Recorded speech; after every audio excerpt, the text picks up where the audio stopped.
करा, एक एक स्मरण जो करा गया है हमारे यहाँ त्योहारों का, तिथियों का, वारों का, नक्षत्रों का, ये शंकर ने करा, ये कोई सहज नहीं। नारी अगर पति का नाम लेती है तो उसकी आयु तिल भर की क्षीण होती चली जाती है। कितना?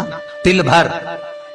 स्कंद पुराण में लिखा है तिल भर की आयु क्षीण होती चली जाती। नारी ज्येष्ठ पुत्र का नाम लेती है, हाँ ज्येष्ठ में अगर बेटी है तो उसका नाम ले सकती है, पर ज्येष्ठ पुत्र बड़ा पुत्र है और पुत्र का नाम लेती है तो उस बालक की कभी उन्नति नहीं हो सकती।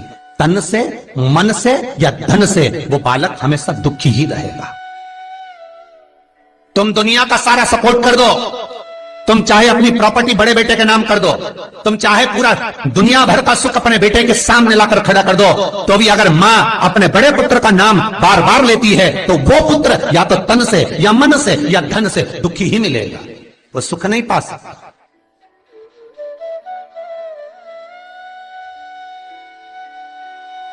और जिन जिन के घर में बड़ा पुत्र हो और बड़े पुत्र का नाम आप माताएं लेती हो तो उसकी दशा जरूर देख लेना एक बार। हो कथा गलत नहीं कह सकती, स्कंद पुराण कभी गलत नहीं जा सकती। आपके घर में भी अगर बड़ा पुत्र हो और पुत्र का नाम अगर आप ले रहे हो, हाँ ये जरूर है, अगर बेटी बड़ी और उसके बाद पुत्र बड़ा है तो वो ज्येष्ठ नहीं माना जाएगा। ध्यान रखना, ज्येष्ठ का मतलब होता है सबसे बड़ा पुत्र, उसके बाद सारे बच्चों का जन्म हुआ।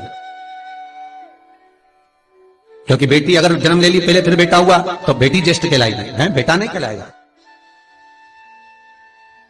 अगर पहला ज्येष्ठ पुत्र है तो मां सारी प्रॉपर्टी दे दे, सारा वैभव दे दे, मां सारा दौलत दे दे, मां उसके ऊपर सर्वस्व निछावर कर दे, पर अगर बेटे का नाम माता बार बार लेती है तो उस बेटे की उन्नति, तरक्की नहीं हो सकती, उसको जीवन में सुख नहीं मिल सकता, कुछ ना कुछ चीज से वो दुखी रहेगा। चाहे वो बच्चों से रहे, पत्नी से रहे, परिवार से रहे, कुटुंब से रहे, व्यापार में रहे, व्यवसाय में रहे, ऑफिस में रहे, चाहे अपने शरीर से रहे, पर दुख तो उसके भाग्य में थोड़ा लिखा ही रहे। और जो चीज वेद व्यास जी ने वर्णन कर दी महाराज, उसका प्रमाण आप खुद भी अपने घर में देखो कि सही है कि गलत है।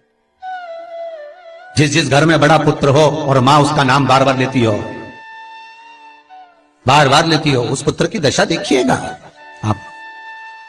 तन, मन और धन तीन तरह से। इसलिए निवेदन करूंगा मेरी माताओं से, आपका प्रेम बहुत है क्योंकि आपका बेटा बड़ा है, आपका पुत्र बड़ा है, आपका बहुत प्रेम है, और बेटे का भी माता के प्रति बहुत प्रेम है, पर उस प्रेम में